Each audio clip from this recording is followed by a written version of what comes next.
Shalom, salam sejahtera bagi Bapak Ibu, Saudara-saudara, anak-anak yang dikasihi oleh Tuhan Yesus Kristus. Berjumpa kembali bersama saya Pendeta Eka di dalam renungan firman Tuhan pada hari ini, hari Senin 26 Desember 2022. Sukacita dan damai sejahtera dari Tuhan Yesus kiranya menyertai hidup kita sekalian. Puji nama Tuhan. Sampai pada pembacaan firman Tuhan hari ini, yakni kitab Yeremia pasal yang ke-38. Kiranya firman Tuhan memberkati kita sekalian. Baik, sebelum kita akan merenungkan bagian firman Tuhan hari ini, kita akan berdoa.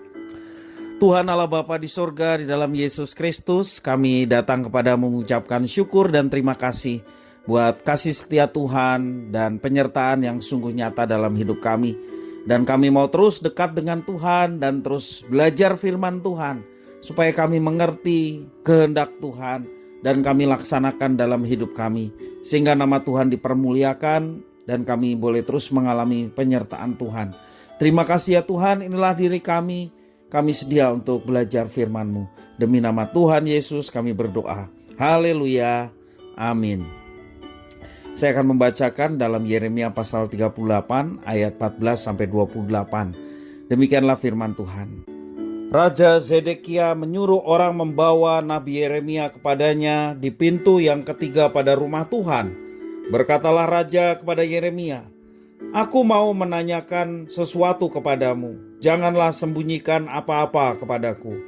Jawab Yeremia kepada Zedekia, "Apabila aku memberitahukannya kepadamu, tentulah engkau akan membunuh aku, bukan? Dan apabila aku memberi nasihat kepadamu, engkau tidak juga akan mendengarkan aku." Lalu bersumpahlah Raja Zedekia dengan diam-diam kepada Yeremia, katanya, "Demi Tuhan yang hidup, yang telah memberi nyawanya ini kepada kita, aku tidak akan membunuh engkau dan tidak akan menyerahkan engkau ke dalam tangan orang-orang yang berusaha mencabut nyawamu itu." Sesudah itu berkatalah Yeremia kepada Zedekia, "Beginilah firman Tuhan, Allah semesta alam, Allah Israel, jika engkau keluar menyerahkan diri kepada para perwira Raja Babel, maka nyawamu akan terpelihara, dan kota ini tidak akan dihanguskan dengan api. Engkau dengan keluargamu akan hidup. Tetapi jika engkau tidak menyerahkan diri kepada para perwira Raja Babel, maka kota ini akan diserahkan ke dalam tangan orang-orang Kasdim yang akan menghanguskannya dengan api. Dan engkau sendiri tidak akan luput dari tangan mereka." Kemudian berkatalah Raja Zedekia kepada Yeremia, "Aku takut kepada orang-orang Yehuda yang menyeberang kepada orang Kasdim itu. Nanti aku diserahkan ke dalam tangan mereka, sehingga mereka mempermainkan aku." Yeremia menjawab, "Hal itu tidak akan terjadi. Dengarkanlah suara Tuhan dalam hal apa yang kukatakan kepadamu, maka keadaanmu akan baik dan nyawamu akan terpelihara. Tetapi jika engkau enggan menyerahkan diri, maka inilah firman yang dinyatakan Tuhan kepadaku. Sungguh semua perempuan yang masih tinggal di istana Raja Yehuda digiring keluar ke hadapan para perwira Raja Babel sambil berseru, 'Engkau diperdayakan, dikalahkan oleh sahabat-sahabatmu, tetapi baru saja kakimu terperosok ke dalam lumpur, mereka sudah berpaling pulang. Semua istrimu dan anak-anakmu akan digiring keluar ke hadapan orang-orang Kasdim itu, dan engkau sendiri tidak akan terluput dari tangan mereka, tetapi engkau akan tertangkap oleh Raja Babel, dan kota ini akan dihanguskan dengan api." Lalu berkatalah Zedekia kepada Yeremia, "Janganlah ada orang yang mengetahui tentang pembicaraan ini, supaya engkau jangan mati. Apabila para pemuka mendengar bahwa aku telah berbicara dengan engkau, lalu mereka datang meminta kepadamu, beritahukanlah kepada kami apa yang telah kau katakan kepada raja dan apa yang telah dikatakan raja kepadamu. Janganlah sembunyikan kepada kami, supaya engkau jangan kami bunuh.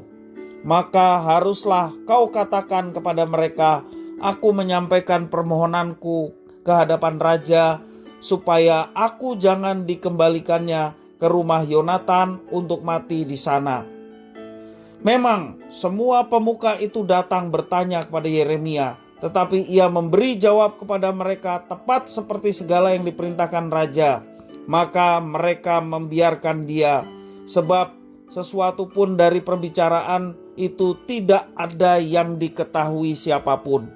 Demikianlah Yeremia tinggal di pelataran penjagaan itu sampai kepada hari Yerusalem direbut. Bapak Ibu saudara-saudara yang dikasihi oleh Tuhan, memang sangat sulit untuk menerima kenyataan ketika Tuhan sudah memutuskan untuk menghukum kita. Namun ketika sudah jelas Tuhan menyatakan demikian, kita harus rela untuk menerima hukuman tersebut.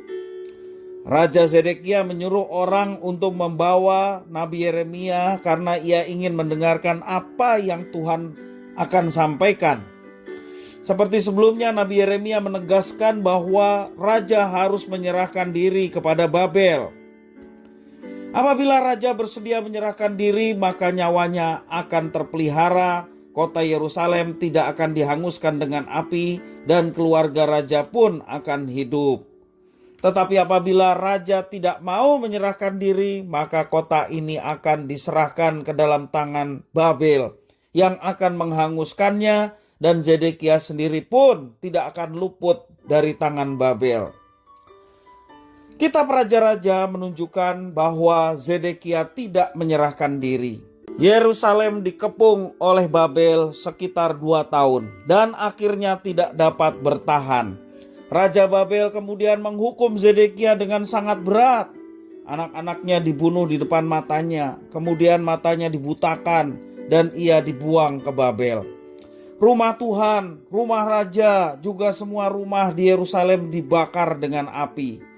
Inilah harga yang harus dibayar oleh Raja Zedekia dan penduduk Yerusalem karena mereka tidak mau menerima hukuman Tuhan dengan rela.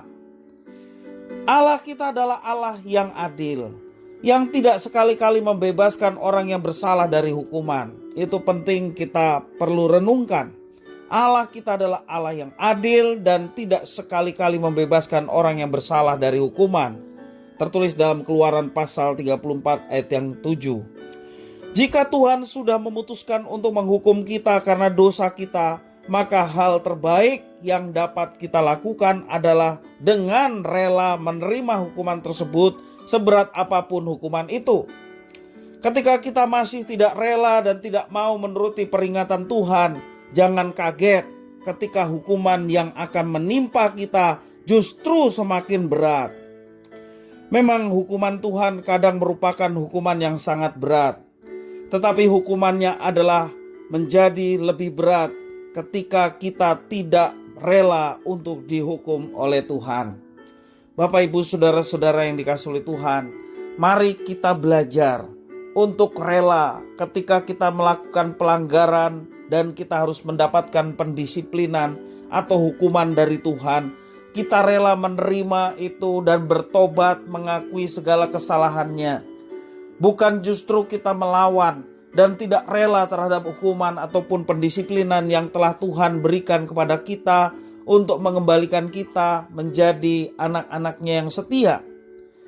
Mari kita memiliki sikap hati yang rela, bahkan rela ketika kita didisiplin oleh Tuhan untuk memulihkan keadaan kita. Sekali lagi, jangan kita tidak rela ketika didisiplin oleh Tuhan, dihukum oleh Tuhan. Kita menerimanya dan kita berserah, bertobat, dan melepaskan semua apa yang menjadi kekecewaan hati Tuhan. Jangan kita melawan, jangan kita justru tidak menerimanya, dan pada akhirnya hukuman semakin berat. Bapak Ibu saudara-saudara, di dalam pendisiplinan Tuhan ada kasih. Di dalam pendisiplinan Tuhan, Tuhan ingin supaya kita kembali kepadanya. Tuhan ingin supaya kita meninggalkan segala kejahatan di hadapannya dan berbalik kepada Tuhan dan mengikuti apa yang Tuhan mau. Dan percayalah, ketika kita berbalik kepada Tuhan, ada pengampunan. Ketika kita kembali kepada Tuhan dan meninggalkan segala kejahatan kita, Tuhan yang akan mengampuni kita, Dia yang akan menuntun kita untuk lebih baik lagi, sehingga kita boleh menjadi berkat juga bagi orang lain dalam kehidupan kita setiap hari. Kiranya firman Tuhan memberkati kita sekalian. Kita berdoa. Terima kasih ya Tuhan atas firman-Mu.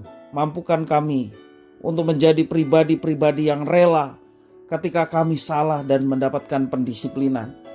Rela untuk dikoreksi, rela untuk diperbaiki demi kebaikan kami. Terima kasih Tuhan atas firman Tuhan.